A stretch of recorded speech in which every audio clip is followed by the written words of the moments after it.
Le président de la transition, le colonel Assimi Goïta, est à Beijing pour le 9e sommet du Forum de coopération sino-africaine FOCAC. Aïssata Ba nous parlera des enjeux de ce forum dans un instant. Le président de la HAC, Gaussou Koulibaly, était face aux hommes de médias ce matin. La rencontre touchait la sensibilisation et une mise en garde. Les détails dans ce journal. Mesdames et messieurs, bonsoir et bienvenue dans ce journal que j'ai le réel plaisir de présenter. Alors, comme je l'annonçais à l'instant, le président de la transition, le colonel Assimi Goïta, est présent au 9e sommet du Forum de coopération sino-africaine, FOCAC, à Beijing. Un rendez-vous crucial pour renforcer ses liens avec la Chine. Ce sommet sera l'occasion de discuter de projets stratégiques dans les domaines de l'économie, de la sécurité et du développement durable. Aïssata Ba pour le commentaire. Le 9e sommet du Forum sur la coopération sino-africaine FOCAC, qui se tient du 4 au 6 septembre 2024 à Beijing, intervient dans un contexte international particulièrement tumultueux. Ce forum sera l'occasion pour la Chine de réaffirmer son rôle en tant que partenaire stratégique incontournable pour l'Afrique, en particulier pour des pays comme le Mali, qui cherchent à diversifier leurs partenariats internationaux. Pour le Mali, dira Modibo Mao Makalou, économiste, ce sommet est d'une importance capitale car, je le cite, les pays engagés dans une refondation politique et économique après plusieurs années de turbulences voient dans les FOCAC une opportunité de renforcer sa coopération avec la Chine tout en affirmant sa souveraineté sur la scène internationale. La participation du colonel Assimi Goïta à cet événement traduit la volonté du Mali de consolider ses relations avec un partenaire qui a toujours respecté ses choix stratégiques et ses valeurs. Fin de citation. Au cœur des discussions entre les deux nations, plusieurs dossiers prioritaires seront abordés, notamment dans les domaines de la défense et de la sécurité, des énergies renouvelables, des infrastructures, des mines, de l'industrie et de l'éducation. Le Mali espère ainsi obtenir des financements et un soutien technique pour des projets d'envergure nationale tels que la construction de centrales hydroélectriques et solaires, le développement d'infrastructures industrielles et la modernisation des établissements d'enseignement supérieur. La Chine, en tant que principal partenaire économique du Mali en Asie, a financé et soutenu plusieurs projets de développement au Mali, notamment dans les domaines de l'agriculture, de la santé et des infrastructures. Ce qui fait dire à Brahima Soumaré, spécialiste des questions diplomatiques, que la participation du Mali au FOCAC 2024 ne se limite pas à des enjeux économiques. Selon lui, le sommet offre également une plateforme pour aborder des questions de sécurité régionale et de coopération militaire. Dans un contexte marqué par les défis sécuritaires au Sahel, le Mali cherchera à obtenir le soutien de la Chine dans la lutte contre le terrorisme et l'insécurité, tout en renforçant ses capacités de défense. Le sommet de Beijing sera l'occasion pour le Mali de réaffirmer son engagement en faveur d'une gouvernance souveraine et autonome, en s'appuyant sur des partenariats stratégiques équilibrés. Pour le colonel Assimi Goïta, ce sommet représente une opportunité de montrer que le Mali, malgré les défis auxquels il est confronté, reste un acteur engagé et résolu sur la scène internationale. Le sommet de Beijing sera l'occasion pour le Mali de réaffirmer son engagement en faveur d'une gouvernance souveraine et autonome, en s'appuyant sur des partenariats stratégiques équilibrés. Pour le colonel Assimi Goïta, ce sommet représente une opportunité de montrer que le Mali, malgré les défis auxquels il est confronté, reste un acteur engagé et résolu sur la scène internationale. Mise en conformité des radios privées non en règle et la problématique de la publicité non autorisée des médicaments sur les radios, les deux points étaient à l'ordre du jour de la conférence de presse de la Haute Autorité de la Communication HAC. Ce lundi 2 septembre 2024 à son siège. Issa Sissé nous donne plus de détails dans ce reportage.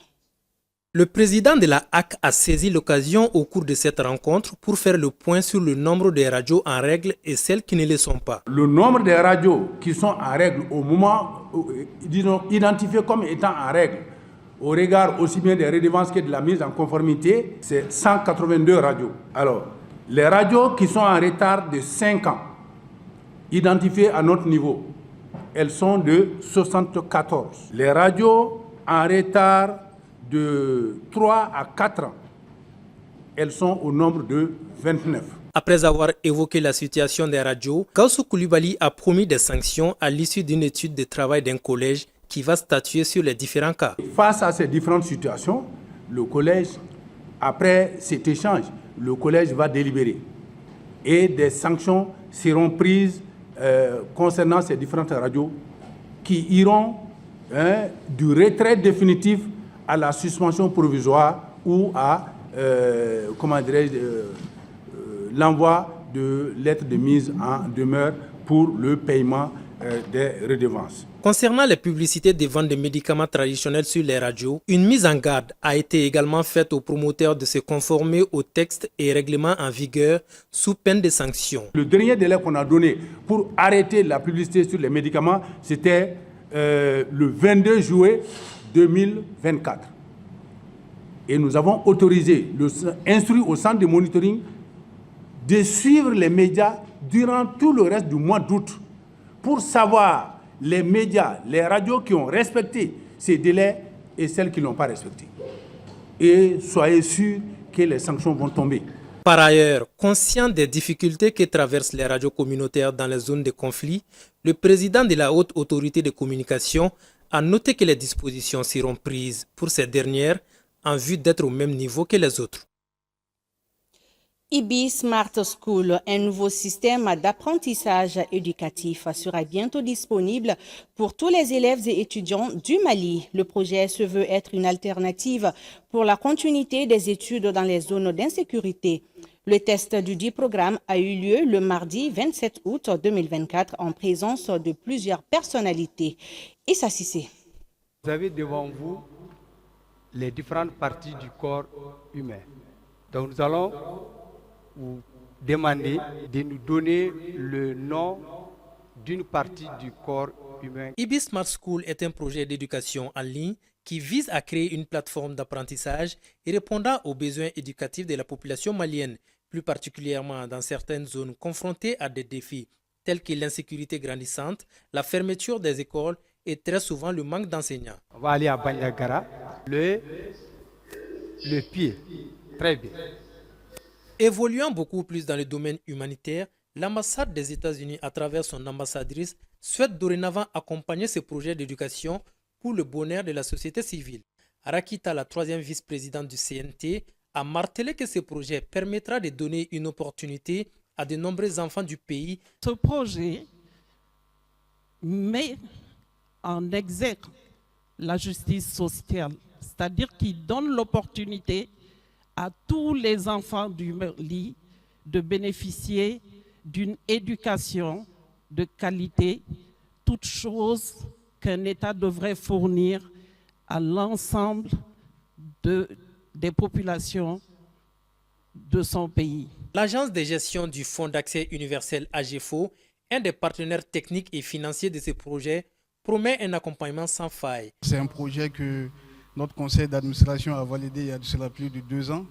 Donc l'État est conscient aujourd'hui du contexte, compte tenu des problèmes sécuritaires de ce genre de projet.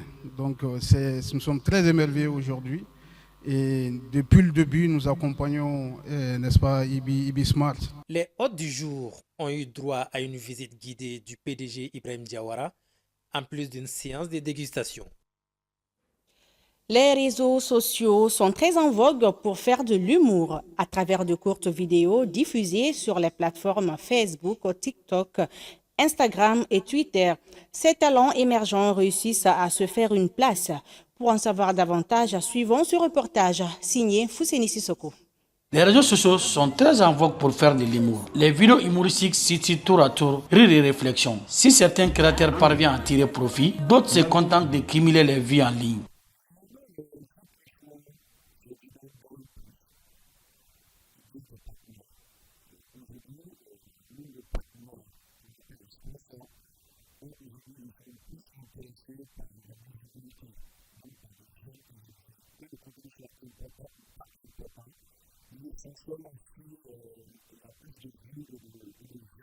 L'humour s'affirme comme un outil efficace de sensibilisation pour de nombreux internautes. Les vidéos sur les réseaux sociaux, tout en divertissant, véhiculent également les messages de conscientisation sous couvert de comédie.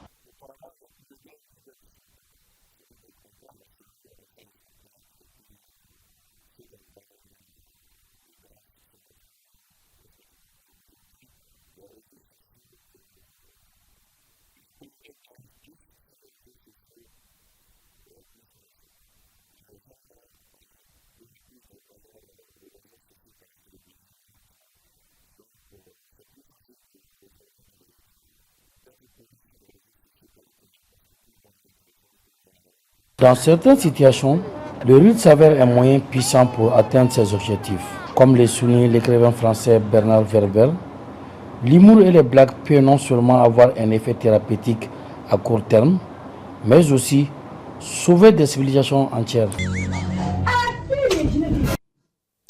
À présent, la page sport pour boucler ce journal. Le 27 août dernier, le Comité national olympique et sportif du Mali a animé une conférence de presse pour faire le bilan de la participation malienne aux Jeux olympiques Paris 2024.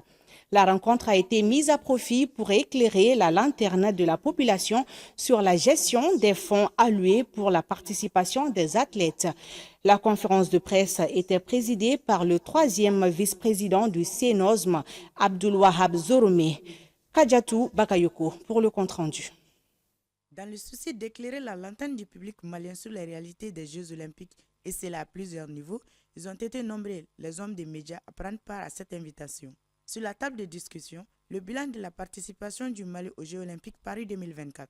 Le directeur exécutif du CNOSM, non moins chef de la délégation malienne aux Jeux olympiques Paris 2024, a apporté des éclaircissements sur la participation des athlètes. Il s'agit entre autres de la bourse olympique, du processus de qualification ou encore de la place d'universalité. La question financière demandant une transparence, le trésorier du CNOSM s'est prêté aux questions de l'assistance. Nous n'avons pas reçu de courrier que le Trésor a payé 360 600 000 francs CFA.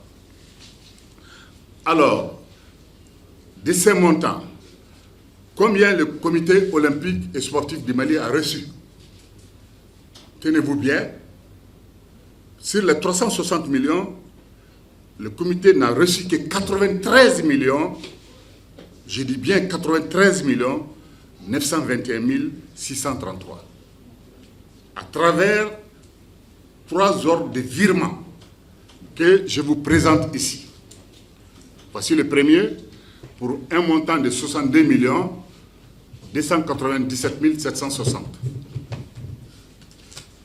Un deuxième pour un montant de 20 millions pour la préparation des athlètes.